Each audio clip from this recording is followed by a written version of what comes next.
Space, the final frontier. These are the voyages of the Space Starship Enterprise.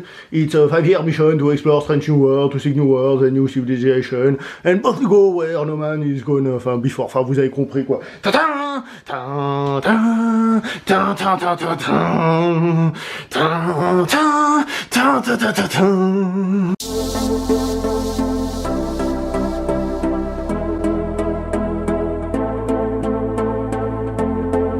Bonjour à toi très chers spectateurs et bienvenue pour cette nouvelle critique en post-projection. Bien qu'on va parler d'une série télé, mais c'est une série télé particulière puisque nous allons parler de Star Trek Discovery. Pourquoi est-ce que c'est une série télé particulière? Eh bien tout simplement parce qu'elle appartient à l'univers Star Trek. Et Star Trek, qu'on le veuille ou non, c'est un monument tant de la série télé que du cinéma.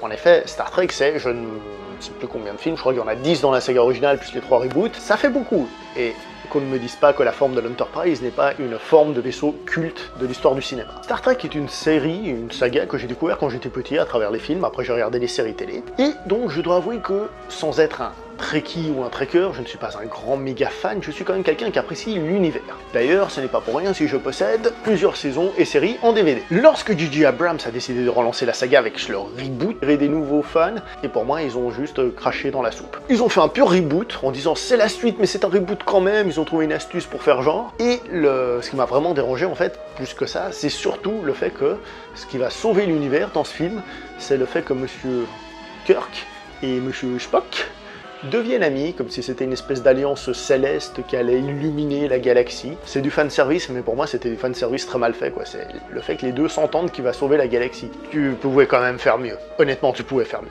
En tout cas pas le présenter sous cette forme-là. Donc je fais partie de ceux qui détestent le reboot de Star Trek.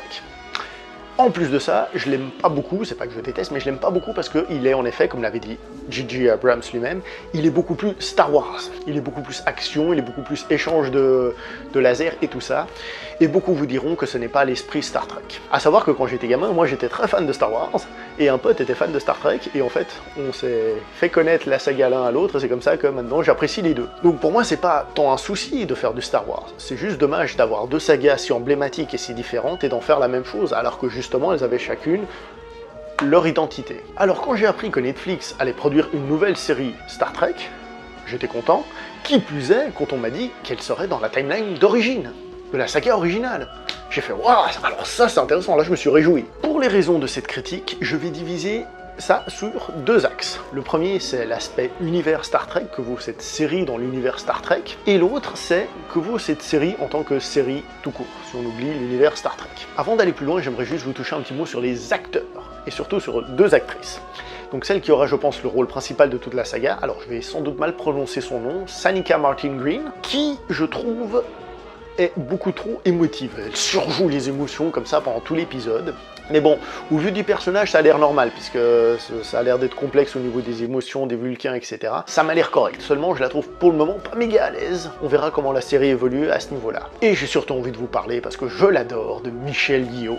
Yes, il y a Michelle Yeoh dans cette série, en tout cas dans ces deux épisodes, et je trouve ça génial, parce que j'adore cette actrice. Michelle Yeoh est une actrice qui s'était fait connaître dans le cinéma de Hong Kong, dans le cinéma d'action, parce que c'était une action woman qui faisait elle-même ses cascades, qui faisait des scènes de kung-fu, tout ça, et j'adore ça. À savoir qu'elle a dû lever le pied suite à une très grosse blessure quand même, et comme elle était pas moche, la demoiselle, puisqu'elle était aussi Miss Malaisie, hein, rappelons-le, elle a été prise pour faire un James Bond. Demain ne meurt jamais. Ce que je préfère en plus chez elle, c'est que je trouve que c'est une actrice qui a beaucoup de classe, qui dégage beaucoup de classe. Et ça c'est super pour un capitaine de Star Trek, je trouve. C'est excellent. Puisque maintenant dans cette critique nous allons partir sur l'axe Star Trek, je profite pour dire que le personnage interprété par Michelle Yeoh est sans doute le personnage le plus trekien que nous trouvons dans ces deux épisodes. Alors pour les connaisseurs, les fans et compagnie de l'univers Star Trek, où se situe cette série? Officiellement cette série a été annoncée comme se situant donc dans la timeline d'origine et se passant 10 ans avant la série originale.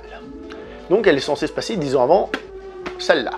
À savoir qu'il y a déjà eu une préquelle qui avait été faite à cette série, à savoir celle-ci, Star Trek Enterprise. Donc elle est censée se situer ici, entre les deux. Et l'une des grandes difficultés, c'est que la série originale de Star Trek, c'est une série des années 60. Et je pense que on peut être fan de la série, la détester tout ce qu'on veut, mais il faut reconnaître quand même qu'elle est devenue très kitsch. très très kitsch. Ça, je pense qu'on est tous d'accord, même le plus grand fan, s'il vous plaît. Et donc, du coup, il faut essayer de moderniser ça. D'ailleurs, J.J. Abrams, dans les films, a plutôt réussi. Par exemple, sur les costumes, j'ai trouvé que ça, c'était bien réussi. Ça, c'était une des réussites du film, et des choses que j'ai trouvé curieuses à voir. Et la grande difficulté, c'est que cette série se passe, donc, avant tout un univers, mais elle se passe aussi après une autre série qui avait déjà eu des problèmes auprès des fans pour faire concorder tout ça avec 2-3 trucs qui collaient pas.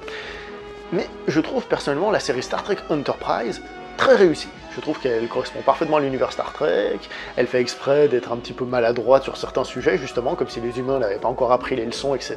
Je trouvais que c'était une série très réussie. Niveau technologie, Star Trek Enterprise essayait de faire justement le côté rétro, genre un peu moins technologique, etc., en jouant sur l'aspect plus machine et des trucs comme ça. C'était pas toujours très réussi, évidemment, les effets spéciaux étaient bien meilleurs, mais elle faisait ce qu'elle pouvait. Et là, on a cette nouvelle série qui, non seulement se veut exister pour plaire aux fans d'origine de Star Trek, mais qui sans doute essaye d'attraper les fans du reboot, du J.J. Abrams. Et je trouve que cette série ne respecte pas du tout la timeline originale. Je m'explique. Technologiquement parlant, ils sont à des années-lumière plus loin, puisque les années-lumière c'est une distance, hein.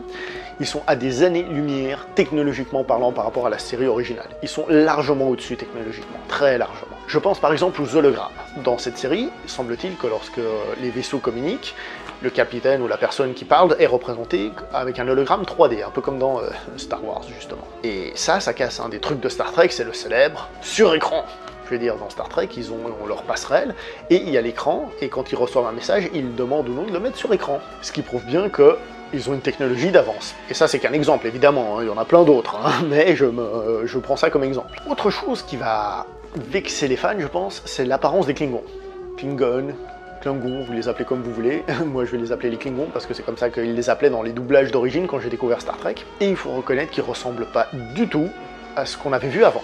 Alors les Klingons ont déjà évolué entre la série originale et la série Star Trek The Next Generation. Il y a déjà eu l'évolution. Au début ils étaient à peu près humanoïdes avec des gros sourcils mais pas grand chose d'autre. Je trouvais qu'ils avaient un air un peu mongol dans le sens pays, la Mongolie, c'est-à-dire un peu russe comme ça, un peu l'image qu'on a des Mongols à l'époque de Genghis Khan. Et dans The Next Generation, qui est celle qui avait été utilisée pour les films, après Star Trek, on avait le côté avec le front très plissé comme ça. Star Trek Enterprise, la série, a essayé de fournir une explication à cela, qui est peut-être un peu tirée par les poils des fesses, mais qui au moins offrait une possibilité d'explication. Ici, les Klingons sont à nouveau différents. Alors certes, on reconnaît le front plissé comme ça, mais c'est à peu près tout.